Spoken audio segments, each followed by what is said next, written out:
There's blurred out everywhere. Do you know what I mean?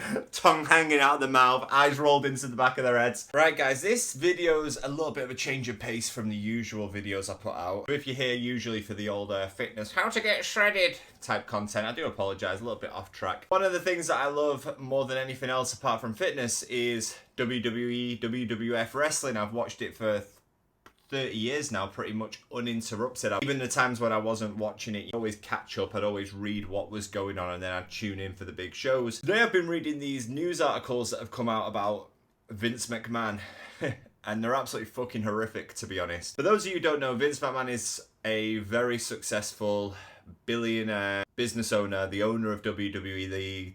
He didn't find WWE, but he was the one who's basically built it to what it is today. I know a lot of people don't like WWE, that's fine. It's alright, it's fake. Yeah, it's irrelevant. It's just basically the same as a soap opera, isn't it? He basically reinvented that industry, created what it is today, and for that, I guess he deserves some credit because there's no denying that that was his brainchild. Certainly the last 10 years, people have been saying that Vince has sort of lost touch with things and he's had a lot of personal shit, and you hear these stories on the wrestling dirt sheets, we call them, where they report the wrestling news. You hear these stories about millionaires, billionaires, people of power, people with power, abusing that power sexually all the time. There was the whole Metoo movement a few years back. A lot of names implicated there. Kind of knew that this was going on with Vince. Seems like a guy who likes to get his own way because of the way he's run the business and the stories you hear about the way he's done that. But this news document that's come out is fucking horrific. And the reason I decided to make a video talking about it wasn't necessarily because I'm a wrestling commentator, journalist type thing, even though I fucking love it. I've thought about making a wrestling YouTube channel because I love talking about wrestling. I love following it from a business perspective, from a story perspective. I fucking love wrestling. But the reason I wanted to make this video is because I'm a fucking dad. And this woman who's in this situation, one who's, you know, the focus of this news court document, and apparently she's one of several, but the way she's been treated, if anybody ever treated my daughter in that way, I don't know what I would do. It's absolutely horrific, some of the stuff. And this is like what is he, like 70, 78? This fucking 78-year-old man. And apparently this stuff was happening like 2-3 years ago. It's not like, you know, historical stuff, particular incidents discussed in this document, which is available online, and I've read it. I've seen people reacting to it, and I've read it now thinking like, oh, it can't be that bad, and it is that bad. It is that bad. We live in a fucking dark world, in my opinion, guys. A really dark world. Always going on about OnlyFans. I fucking hate OnlyFans. The normalization of being a sex worker. I know some people are in sex work because they've got no choice. Not out of choice. People are forced into it, and there's a lot of dark shit in that corner of society, let's call it. Porn? I like porn. I've watched porn plenty in the past. Of course I have. I think any guy who says they haven't watched porn is lying.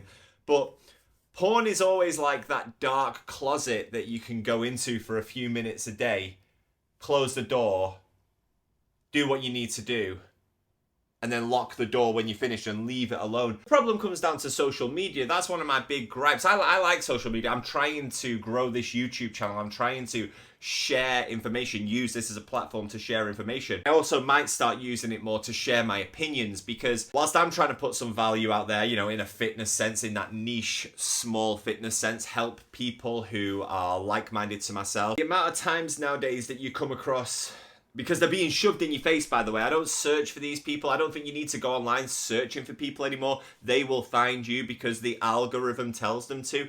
The amount of time that girls are shoved in your face and you look at them and you think, pretty girl, and then you see that little thing, link in bio, and you're like, for fuck's sake, can't you just be a pretty girl? Can't you just be a respectful, pretty girl anymore without having to fucking violate yourself on camera just because you feel like you're entitled to monetize your body? Now, that's been happening for years, right? Women have been monetizing their bodies for years. There's no denying it. Men, not so much. I'm sure it happens in some places, certainly. I can't think to myself now, as a man, not that I would ever think this, but like, oh, I've got some abs. What's the next step in my progression? Well, I better start making fucking porn. I just like looking good, feeling good, having a goal, working on something, you know, being focused. That's what keeps me going, keeps me determined, keeps me motivated. It's not so I can fucking fucking go on OnlyFans and start shouldn't say naughty words and start playing with myself on OnlyFans. And as the father of a 2-year-old angel, the face of innocence, my goal in life is to protect her from all of that, because I've heard these stories for years. Back in the Metoo movement, when I heard all this stuff about Harvey Weinstein and people like that, I didn't have a kid.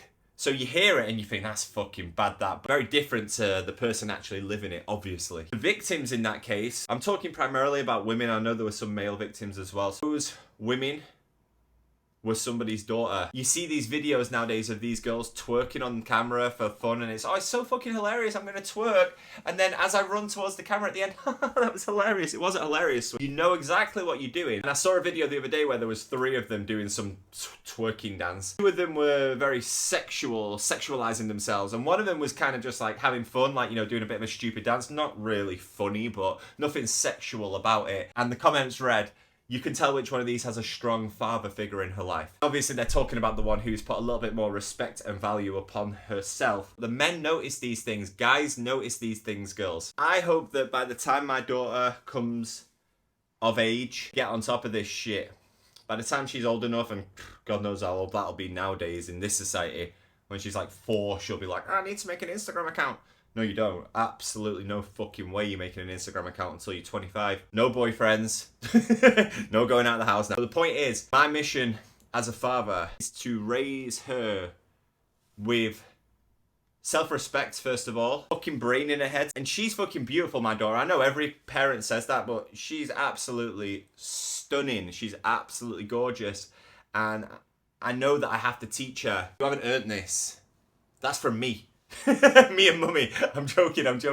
But what I'm saying is, you don't have to, just because you're pretty doesn't mean you're better than other women. You need to educate yourself. You need to learn skills. You've got to earn respect. You've got to respect other people. That is where I will see whether I was a successful parent or not. And I'm feeling pretty confident in that regard. There's a lot of other aspects of my life that I'm fucking way out of control at the moment. But in that regard of teaching her to value herself, respect herself, respect other people as well. When the God forbidden day does come that she introduces me to a boyfriend, hopefully in 30 years, I like the guy because she'll have made a good choice. She'll have found a good guy because I've taught her right. And she'll have to learn that herself. Don't get me wrong. I'm not saying that it's entirely on me to develop her as a human being. Obviously, hopefully the day she brings home a guy and she's like, right, here's my boyfriend, and I'm looking him up and down.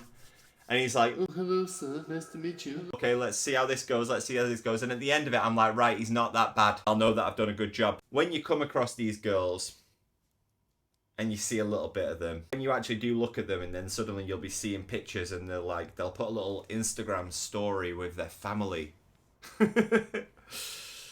And everything looks normal. Happy pictures, smiling faces, arm around the little kid. And the next Instagram story is fucking OnlyFans preview. There's blurred out everywhere. Do you know what I mean? Tongue hanging out of the mouth, eyes rolled into the back of their heads. Oh my God. Can you imagine anything fucking worse? But yeah, guys, regarding WWE, don't know how they're going to handle this. From a business perspective, they have just been taken over. They do have a habit of erasing things from history. It's going to be very, very, very difficult to do that with Vince. His face is all over the fucking place. In the early days, he was doing commentary. You're going to have to erase his voice. In the 90s, the Attitude Era, the peak era when most people will have discovered wrestling, he was like the main antagonist. Antagonist? Bad guy? Protagonist? I imagine pro is good. To Stone Cold Steve Austin. He was the main bad guy, you know, the constant threat. He was always there. And then periodically, he's always been popping up from time to time. Even 2 years ago, he was there getting stunned by Stone Cold at WrestleMania. So they are going to have to do some serious cleaning to get rid of his face, his name, his legacy from that company. But I would assume that that is what they will do. A little bit of a different video today. Thanks for watching if you're interested. If you're interested in getting ripped and shredded, that's what I usually talk about. So go subscribe to the channel, like this video so it gets a little bit of promo. And until the next one, guys, bye-bye.